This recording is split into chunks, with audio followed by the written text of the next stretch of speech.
Hi friends, আজ চলে এসেছি শীতের যে সবজি বাগান বা ফুলের বাগান সেটারই একটি তরল সার প্রস্তুত নিয়ে। তো দেখুন, এখানে আমি 300 গ্রামের মতো যে চটি হয়, সরিষার খোল হয়, সেই সরিষার খোলটাকে আমি ভিজিয়ে দিচ্ছি 2 লিটার জলে। আর এই সরিষার খোলটা আপনারা 7 থেকে 8 দিন ভিজিয়ে রাখবেন। আর তার মধ্যে দিয়ে দিলাম 15 গ্রাম ভেলি গুড় বা গুড় হয় যে একটা ডেলা ডেলা, ওই গুড়টাকে আমি 15 গ্রামের মতো দিয়ে দিলাম। এতে খুব ভালো একটা স্ট্রং তরল সারে পরিণত হবে। এই গুড় দিলে কি হয়, পচনটা খুব তাড়াতাড়ি হয়। আর এই সরিষার খোলের তো এমনি গুণাগুণ আছেই, তার সাথে আরও গুণাগুণ বেড়ে যাবে, শক্তিশালী হবে, একটা খুব ভালো উপাদানে অনুখাদ্যে পরিণত হবে।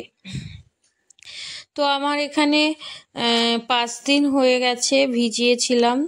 তো এটা শীতে একটু পচনটা কম হয়, আপনারা 7 থেকে 10 দিন রাখতে পারেন। আমার যেহেতু কাছে ছিল না সরিষার খোলটা, আমি আনতে একটু লেট হয়ে গেছিলাম। আর গাছ তো আমি লাগাতেই অনেকটা লেট করে ফেলেছি, যেহেতু আমার একটু অসুবিধা ছিল। তো সেই জন্য আমি 1:10 অনেক কম অনুপাতে এই তরল সারটা নিচ্ছি। 5 দিন পরে আমি আরও একবার দেব। আর এর সাথে নিয়ে নিলাম হলুদের গুঁড়ো। এই হলুদের গুঁড়ো গাছের ফাঙ্গাস আটকাবে, গাছের গোড়ায় যদি ফাঙ্গাস লাগে। এছাড়া গাছের উপর দিয়ে স্নান করিয়ে দেব আমি। তাতে কি হবে, পোকামাকড় আটকাবে, পোকামাকড় মারা যাবে। যদি গাছের উপরের অংশে কোনো পোকামাকড়ের আক্রান্ত হয় সেটা মারা যাবে। আর নতুন করে পোকার অ্যাটাকও হবে না।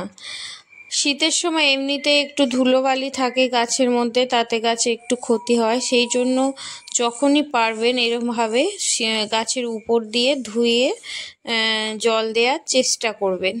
কারণ প্রত্যেক দিন তো রেগুলার শীতের সময় জল দিতে হয় না, 4 দিন 5 দিন অন্তরে, তখন গাছটিকে এইভাবে ধুয়ে দেবেন। আর এই কপি গাছগুলো আমি এখানে, এগুলোকে ওলকপি বলে, এই ওলকপি গাছগুলো আমি 10 দিন হয়ে গেছে। 10 দিনে আমি শুধুমাত্র জল দিয়েছিলাম, নতুন পাতা আসতে 2-3টে করে নতুন পাতা আসতে, তারপর আমি একদম পাতলা করে এই তরল সারটা দিচ্ছি। কয়েকটা পাতা দেখছেন ছেঁড়া ছেঁড়া বা ফাটা ফুটো, এই পাতাগুলোতে পোকার আক্রমণ হয়, ছোট ছোট কিছু পোকা আসে, এই কচি কচি পাতাগুলো খেয়ে নেয়। তার জন্য এইভাবে উপর থেকে দিলে এই পাতা যে পোকার আক্রমণ হয় সেটা আর হবে না। আমি এখানে এই তরল সারটি গাঁদা ফুল থেকে সমস্ত শীতের ফুল গাছ আর তার সাথে সবজি গাছ, পিটুনিয়া, দেখুন অ্যাস্টার, সব গাছে দিয়ে দিচ্ছি। আর প্রতিটা গাছ প্রায় 10 দিনের উপর হয়ে গেছে আর গাছে নতুন পাতা এসেছে। আর এখানে ধনে পাতা দেখুন খুব সুন্দর গ্রোথ নিয়েছে। প্রত্যেকটা বাগান আমি 10 থেকে 15 দিন হলো শুরু করেছি, কারণ এর আগে আমার করা সম্ভব ছিল না। তো একটু লেট। আর লেটুস গাছগুলো দেখেছেন কত সুন্দর হয়েছে। এখানে আমি একটা ফলের ক্যারেটে 6খানা লঙ্কা গাছ দিয়েছি। মনে হচ্ছে জায়গাটা একটুখানি ছোট হয়ে যাবে, তো মাঝখানে 2টি করে গাছ তুলে আমাকে অন্য টপে ট্রান্সফার করতে হবে। আপাতত এখন থাক, 1 মাস থাক, এদের গ্রোথ দেখে তারপরে আমি দুটোকে ট্রান্সফার করব। আর এদের সাথেই আমি নিয়ে এসেছিলাম বিটকপি, কিন্তু ও জায়গার অভাবে আমি রেডি করতে পারিনি, আর এদের জায়গাতে দিতে পারিনি বলে এরকম ছোট্ট একটা পাত্রের মধ্যে রেখেছি, কিন্তু গ্রোথ খুবই কম হয়েছে বড় জায়গার গ্রোথের তুলনায়।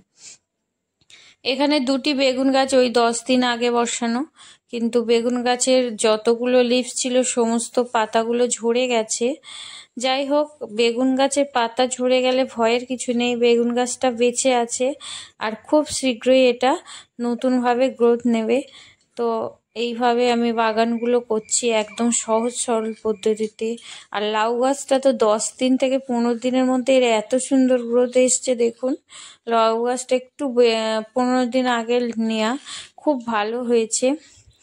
আর এই লাউ গাছটার উপর নিচের পাতা সবসময় এরকম হলুদ জল দিয়ে যদি সপ্তাহে একবার ধুয়ে দেন, কোনো জাপ পোকার আক্রমণ হবে না বা অন্যান্য কোনো পোকারও আক্রমণ হবে না। তো দেখুন কত ছোট্ট সুন্দর জায়গার মধ্যে লাউ গাছ হচ্ছে। শুধু একটু যত্ন কেয়ার ভালোবাসাতেই গাছ হয়ে যায়, আর অনেক বেশি খরচেরও প্রয়োজন হয় না।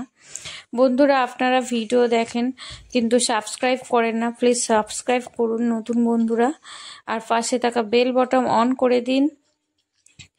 যারা পুরানো বন্ধু আছেন, ভিডিও দেখেন, কমেন্ট করেন না, প্লিজ কমেন্ট করবেন। আমার ভুলগুলোকে ধরিয়ে দিন বা ভালো যেটা করছি সেটাকে কমেন্ট করে বলুন। আপনাদের একটি কমেন্ট আমার অনেক উৎসাহ দেয় ভিডিও করার। তো বন্ধুরা দেখুন, এবছর আমি চেষ্টা করছি সবজি গাছ করার।